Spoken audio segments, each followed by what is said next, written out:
Hi guys, this is ShinigamiScale. In honor of the continuation of my favorite anime Bleach, a masterpiece by Tite Kubo, I'll be making power scale comparisons of the characters and I'm inviting you to join me and let's have fun together in doing so. We will begin with the comparison of Ichigo and his opponents in the Soul Society saga. In this video we will not be including encounters like Ichimaru Gin throwing Ichigo out of Soul Society, like Professor expelling a student from a class, or Ichigo just incapacitating Isane or Maeda in Chojuro, but rather battles where some true damage has been done. So without further ado, let's begin.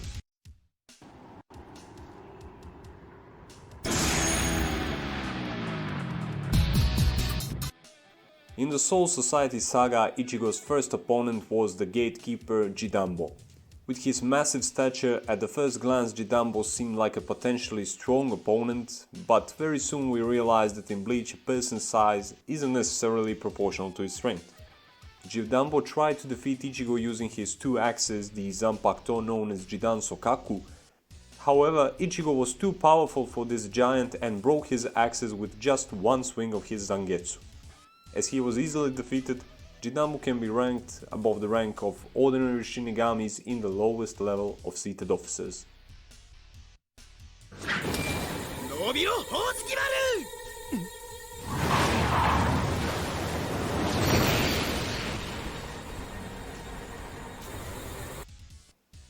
The next battle for Ichigo was against Madarama Kaku.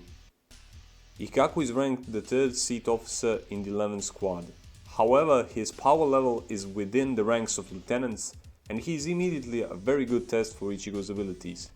Ichigo was struggling in the beginning as he was still adapting to real battle conditions and Ikaku is an expert fighter. Ikaku succeeded to catch Ichigo off guard with his Hozukimaru splitting ability. However, after Ichigo channels his power through Zangetsu, he quickly disposes of Ikaku, so this battle is a no-brainer.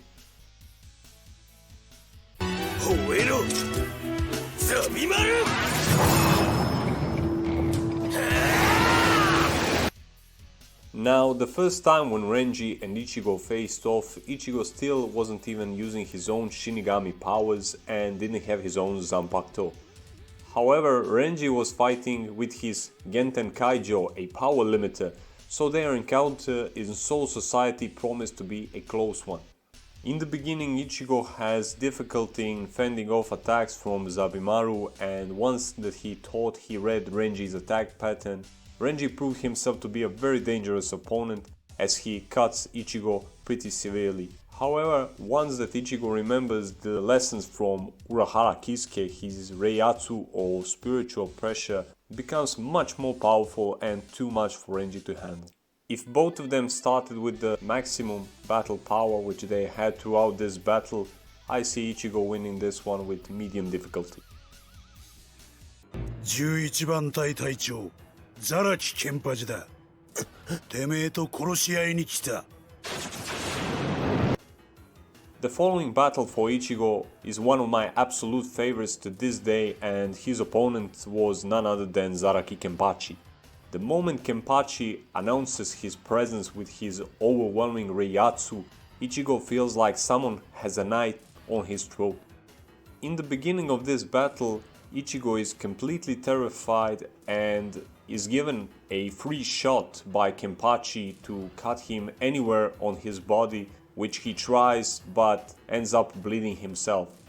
Only after realizing that Chad is on verge of dying does he calm himself completely and successfully cuts Kenpachi. Despite this short success, Ichigo drops his guard against Kenpachi and is deeply wounded as he falls on the ground and the battle seems to be over. Remember that this battle happens very early in the story and Kenpachi's power here is extremely suppressed, so he falls into low captain power tier. 勝ちたい俺は勝ちたいいいだろう After being given a second chance to fight Kenpachi by Zangetsu, Ichigo rises with a completely new level of strength. He immediately starts cutting Kenpachi and then the real battle begins. Here Kenpachi is completely overwhelmed by his bloodlust and battle frenzy and doesn't care if he gets cut himself as long as he gets to Ichigo, which essentially is part of his character. However, as Kenpachi himself says during this battle, Ichigo has a slight edge over him, so I'm also giving him a bit higher power level. お前になら全力で戦っても良さそうだ。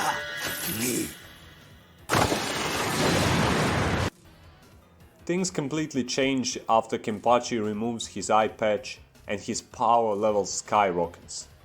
As you probably already know, Kenpachi's eye patch serves the purpose of sealing most of his spiritual pressure, and once that he removes it, he becomes extremely powerful. He's able to cut a building with a single swing of his sword, and he's using what is left of his strength to try and defeat Ichigo. Now bear in mind that in this part of the battle both Ichigo and Kenpachi are heavily injured, and these are the last shots for both of them. Zangetsu is at the limit of his ability to stop Ichigo's bleeding, and he's boring Ichigo as much power as he can in order to defeat Kenpachi. The chances for this battle, in my opinion, are the same as the result of the battle itself, a 50-50 chance. A great conclusion for one of the best fights in Bleach.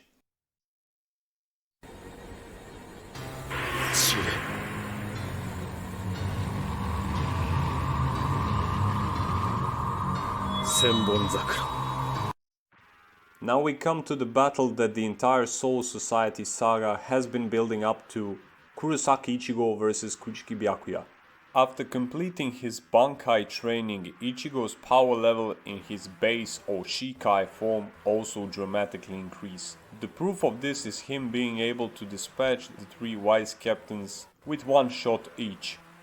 The battle between Ichigo and Byakuya starts pretty much on equal footing, with Ichigo being able to fight on pair with Byakuya matching his speed and strength. Here we see Ichigo using Getsuga Tensho for the first time, with which he injures Byakuya. Now even though Byakuya is the first one to show his Bankai in this battle, it is not due to inability to defeat Ichigo with his Shikai alone, but rather due to Ichigo taunting him to do so. We know that Byakuya is proficient in all Shinigami battle techniques, and with multiple strong Hados and Bakudos at his disposal, I see this battle going his way in the end, although with very high difficulty. Bankai Senbonzakura Kageyoshi. After Byakuya releases his Bankai Senbonzakura Kageyoshi, battle becomes completely unfair and Ichigo is being overwhelmed by the strength and speed of the thousands of blades that Byakuya has at his disposal. After a short attempt to battle against the Bankai with his Shikai alone, Ichigo realizes that it is truly a mission impossible and that the power gap between these two stages of Zanpakuto is too great. Without any doubt, Byakuya wins this low difficulty. Bankai!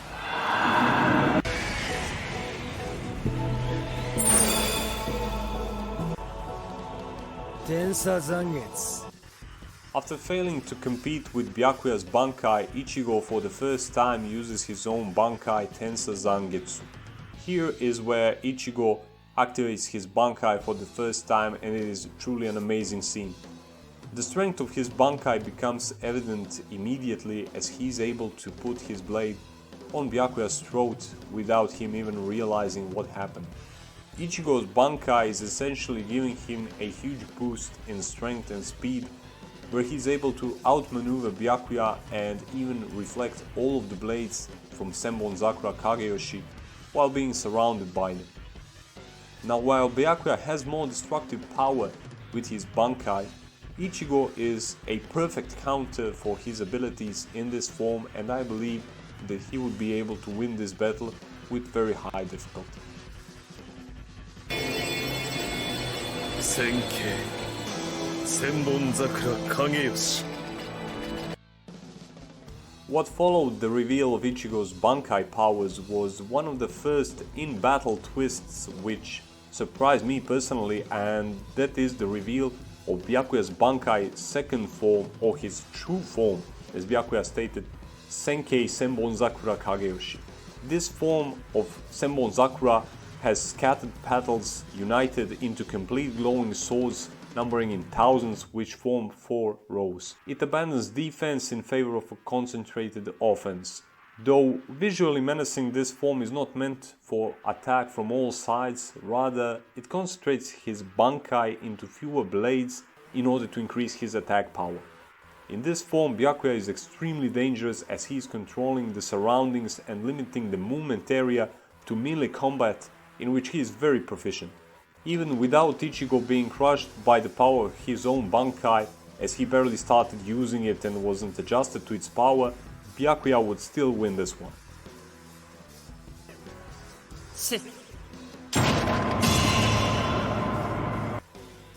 After Ichigo was at the verge of defeat and Byakuya was preparing to deliver the killing blow, Ichigo's hollow emerged for the first time. In his hollow form, Ichigo's power increases dramatically and he quickly overpowers Byakuya. This is also the first time that we've seen Black Getsuga Tensho being released, which Ichigo can unleash in his Bankai form and is a devastating weapon. Now, in terms of power scaling, even though Ichigo overwhelmed Byakuya in his hollow form, we have to take into consideration the fact that Byakuya was completely caught off guard by Ichigo's transformation and got critically injured from the first blow. Also, as we can see by the markings on the hollow mask of Ichigo, he is barely scratching the surface of his hollow powers, which is something we will address in more detail in the following video about Hueco Mundo Saga. Personally, I believe that this battle will be much closer than it was in the original showdown, but I still give the slight edge to Ichigo's hollow form.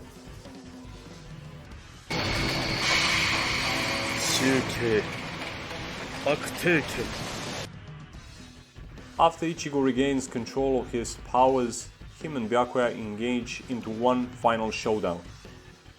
Byakuya uses his Bankai's final technique, Shukei Hakuteken, in which he condenses his blades into one potent sword, drastically increasing his cutting power.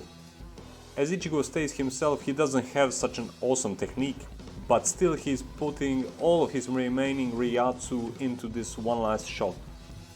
Considering that both of them were already injured and have spent a lot of energy throughout the battle, I cannot raise their power levels any higher than this, although if healthy, Byakuya's Hakuteken would be more powerful than it has been scaled here.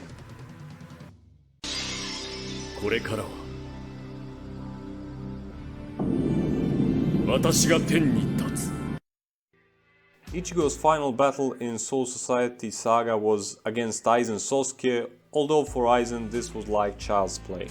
I don't think that the power difference between these two characters at this point in time needs to be explained a lot, because Aizen is already on the level higher than the most captains in Soul Society. He previously one-shotted Hitsugaya Toshiro and afterwards severely injured Komamura Sajin with Hado 90 Kurohitsugi, which he used without an incantation.